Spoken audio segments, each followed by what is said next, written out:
पंजाब ਅਤੇ ਲੜਨ ਵਾਲੇ ਲੋਕ ਜਿਹੜੇ ਹੈਗੇ ਆ ਉਹ ਇਸ ਧਰਤੀ ਨੂੰ ਭਾਗ ਲਾਉਣ ਲਈ ਦੁਬਾਰਾ ਮੈਦਾਨ ਦੇ ਵਿੱਚ ਨੇ, ਕਿਉਂਕਿ ਧਰਤੀ ਨੂੰ ਭਾਗ ਉਦੋਂ ਲੱਗਦੇ ਆ, ਧਰਤੀ ਨੂੰ ਚਾਰ ਚੰਨ ਉਦੋਂ ਲੱਗਦੇ ਆ ਜਦੋਂ ਲੋਕ ਪੋਲੀਟੀਸ਼ੀਅਨਾਂ ਦੇ ਪਿੱਛੇ ਲੱਗਣ ਦੀ ਬਜਾਏ ਆਪਣੇ ਰਸਤੇ ਦੀ ਤਲਾਸ਼ ਖੁਦ ਕਰਦੇ ਆ। ਅੱਜ ਪੰਜਾਬ ਦੇ ਅੰਦਰ ਪੰਜਾਬ ਯੂਨੀਵਰਸਿਟੀ ਦਾ ਮਸਲਾ ਬਹੁਤ ਭਖਿਆ ਹੋਇਆ ਹੈ। ਜਿਹੜੀ ਸਟੇਟ ਦੇ ਵਿੱਚ ਆਪਾਂ ਰਹਿੰਦੇ ਆ, ਭਾਰਤੀ ਸਟੇਟ, ਇਹਦਾ ਬੇਸ ਜ਼ੁਲਮ ਤੇ ਖੜਾ ਹੈ, ਜ਼ਬਰ ਤੇ ਖੜਾ ਹੈ। ਸਟੇਟ ਦੀ ਵੈਸੇ ਪਰਿਭਾਸ਼ਾ ਵੀ ਇਹੀ ਹੁੰਦੀ ਹੈ। ਰਾਜਨੀਤੀ ਵਾਲੇ ਫਿਲਾਸਫੀ ਵਾਲੇ ਵਿਦਿਆਰਥੀ ਜਾਣਦੇ ਆ, ਸਟੇਟ ਜਦੋਂ ਇੱਕ ਤਬਕਾ ਦੂਸਰੇ ਤਬਕੇ ਦੇ ਉੱਤੇ ਜਬਰੀ ਧੱਕੇਸ਼ਾਹੀ ਦੇ ਨਾਲ ਰਾਜ ਕਰਦਾ ਹੈ ਉਹਨੂੰ ਸਟੇਟ ਕਹਿੰਦੇ ਆ। ਤੇ ਭਾਰਤ ਦੀ ਸਟੇਟ ਜਿਹੜੀ ਹੈ ਪਿਛਲੇ ਸੈਂਕੜੇ ਸਾਲਾਂ ਤੋਂ ਭਾਰਤ ਦੇ ਕਿਸਾਨਾਂ, ਮਜ਼ਦੂਰਾਂ, ਵਿਦਿਆਰਥੀਆਂ ਦੇ ਸਭ ਤੇ ਜ਼ੁਲਮ ਕਰਨ ਲੱਗੀ ਹੋਈ ਹੈ। ਭਾਰਤੀ ਜਨਤਾ ਪਾਰਟੀ ਦੇ ਆਰਐਸਐਸ ਦੀ ਸਾਂਝੀ ਹਕੂਮਤ, ਉਸ ਹਕੂਮਤ ਦਾ ਚਿਹਰਾ ਫਾਸ਼ੀਵਾਦੀ ਹੈ। ਤੇ ਫਾਸ਼ੀਵਾਦ ਦੁਨੀਆ ਦੇ ਵਿੱਚ ਜਿੱਥੇ ਵੀ ਜਦੋਂ ਵੀ ਦਸਤਕ ਦਿੱਤੀ ਹੈ ਫਾਸ਼ੀਵਾਦ ਨੇ, ਉਹਨੇ ਲੋਕਾਂ ਨੂੰ ਨਾਨੀ ਚੇਤੇ ਕਰਾਈ ਹੈ। ਸਰਕਾਰ ਨੂੰ ਸਿਰਫ ਉਦੋਂ ਹੀ ਝੁਕਾਇਆ ਜਾ ਸਕਦਾ ਜਦੋਂ ਅਸੀਂ ਵੱਖ-ਵੱਖ ਰੰਗਾਂ ਦੇ ਝੰਡਿਆਂ ਨੂੰ ਇਕੱਠਾ ਕਰਕੇ ਇੱਕ ਲੜੀ ਚ ਪਰੋਨੇ ਆ।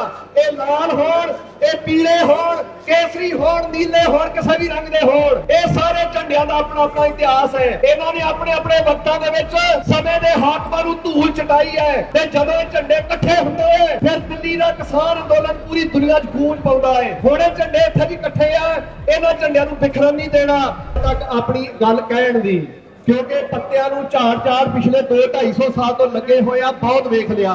ਇਹ ਪੱਤੇ ਝੜਦੇ ਆ, ਇਸ ਦਰਖਤ ਦੀ, ਵੱਡੇ ਦਰਖਤ ਦੀ ਜੜ ਦੇ ਵਿੱਚ ਨੁਕਸ ਹੈਗਾ ਹੈ। ਜਿਹੜੀ ਸਟੇਟ ਦੇ ਵਿੱਚ ਆਪਾਂ ਰਹਿੰਦੇ ਆ, ਭਾਰਤੀ ਸਟੇਟ, ਇਹਦਾ ਬੇਸ ਜ਼ੁਲਮ ਤੇ ਖੜਾ ਹੈ, ਜ਼ਬਰ ਤੇ ਖੜਾ ਹੈ। ਸਟੇਟ ਦੀ ਵੈਸੇ ਪਰਿਭਾਸ਼ਾ ਵੀ ਇਹੀ ਹੁੰਦੀ ਹੈ। ਰਾਜਨੀਤੀ ਵਾਲੇ ਫਿਲਾਸਫੀ ਵਾਲੇ ਵਿਦਿਆਰਥੀ ਜਾਣਦੇ ਆ, ਸਟੇਟ ਜਦੋਂ ਇੱਕ ਤਬਕਾ ਦੂਸਰੇ ਤਬਕੇ ਦੇ ਉੱਤੇ ਜਬਰੀ ਧੱਕੇਸ਼ਾਹੀ ਦੇ ਨਾਲ ਰਾਜ ਕਰਦਾ ਹੈ ਉਹਨੂੰ ਸਟੇਟ ਕਹਿੰਦੇ ਆ। ਤੇ ਭਾਰਤ ਦੀ ਸਟੇਟ ਜਿਹੜੀ ਹੈ ਪਿਛਲੇ ਸੈਂਕੜੇ ਸਾਲਾਂ ਤੋਂ ਭਾਰਤ ਦੇ ਕਿਸਾਨਾਂ, ਮਜ਼ਦੂਰਾਂ, ਵਿਦਿਆਰਥੀਆਂ ਦੇ ਸਭ ਤੇ ਜ਼ੁਲਮ ਕਰਨ ਲੱਗੀ ਹੋਈ ਹੈ।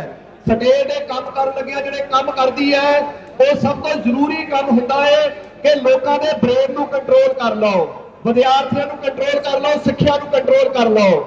ਜਦੋਂ ਸਿੱਖਿਆ ਨੂੰ ਕੰਟਰੋਲ ਕਰਦੇ ਆ ਤਾਂ ਫਿਰ ਉਹ ਆਪਣੇ ਵਰਗਾ ਸਮਾਜ ਬਣਾਉਣ ਲਈ ਜਿਹੜੀ ਇੱਕ ਕੋਸ਼ਿਸ਼ ਕਰਦੇ ਆ, ਜਿਹੜੀ ਦੁਨੀਆ ਦੇ ਅੰਦਰ ਹਰ ਫਾਸ਼ੀਵਾਦੀ ਨੇ ਕੀਤੀ ਹੈ।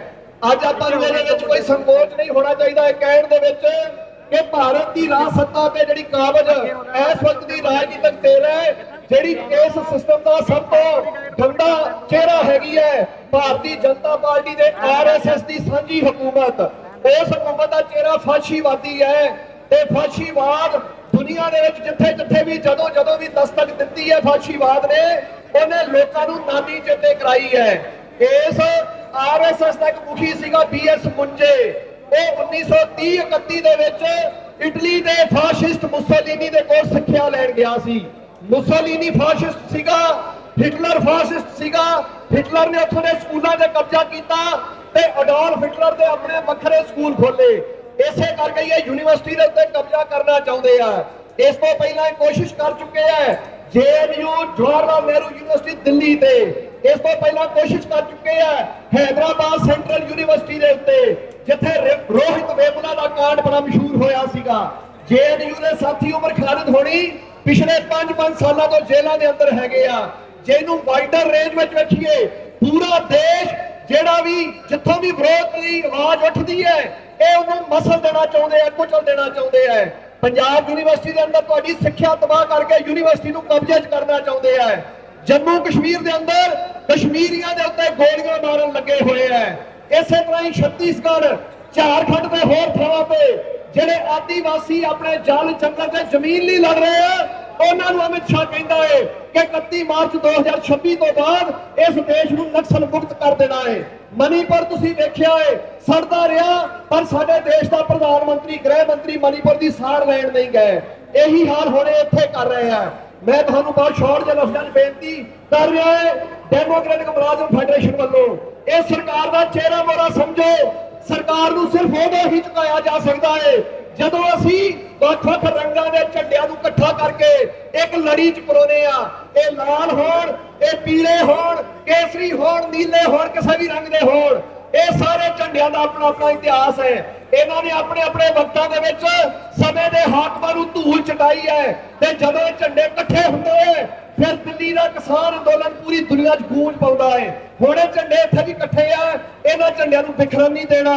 ਪੰਜਾਬ ਯੂਨੀਵਰਸਿਟੀ ਦੀ ਗੂੰਜ ਪੰਜਾਬ ਤੋਂ ਬਾਹਰ ਹੱਦਾਂ ਸਰਹੱਦਾਂ ਤੋੜਦੀ ਹੋਈ, ਸੱਤਾਂ ਸਮੁੰਦਰਾਂ ਨੂੰ ਪਾਰ ਕਰਦੀ ਹੋਈ ਪੂਰੀ ਦੁਨੀਆ 'ਚ ਫੈਲੇਗੀ, ਬ੍ਰਹਿਮੰਡ 'ਚ ਫੈਲੇਗੀ। ਸਿਰਫ ਇੱਕ ਹੀ ਗੱਲ ਤੋਂ ਬਚ ਕੇ ਰਹਿਣਾ ਹੈ, ਇਸ ਮੋਰਚੇ ਨੂੰ ਆਪਣੇ ਹਿੱਤਾਂ ਲਈ ਵਰਤਣ ਦੀ ਬਜਾਏ ਇਸ ਯੂਨੀਵਰਸਿਟੀ ਦੇ ਹਿੱਤਾਂ ਲਈ ਵਰਤਣਾ ਹੈ, ਪੰਜਾਬ ਦੀ ਸਾਂਝੀ ਵਿਰਾਸਤ ਲਈ ਵਰਤਣਾ ਹੈ, ਇਸ ਨੂੰ ਪੰਜਾਬ ਦੀ ਸਟੇਟ ਯੂਨੀਵਰਸਿਟੀ ਘੋਸ਼ਿਤ ਕਰਵਾਉਣਾ ਹੈ। ਤੁਹਾਡੀ ਸਾਰੇ ਦੀ ਤਾਕਤ ਦੇ ਨਾਲ ਹੋਣੀ ਹੈ, ਗੱਲਾਂ ਦੇ ਨਾਲ ਨਹੀਂ ਹੋਣੀ। ਗੱਲਾਂ ਬਹੁਤ ਸੌਖੀਆਂ ਹੁੰਦੀਆਂ ਕਰਨੀਆਂ, ਲੜਨਾ ਸਭ ਤੋਂ ਔਖਾ ਹੁੰਦਾ ਹੈ।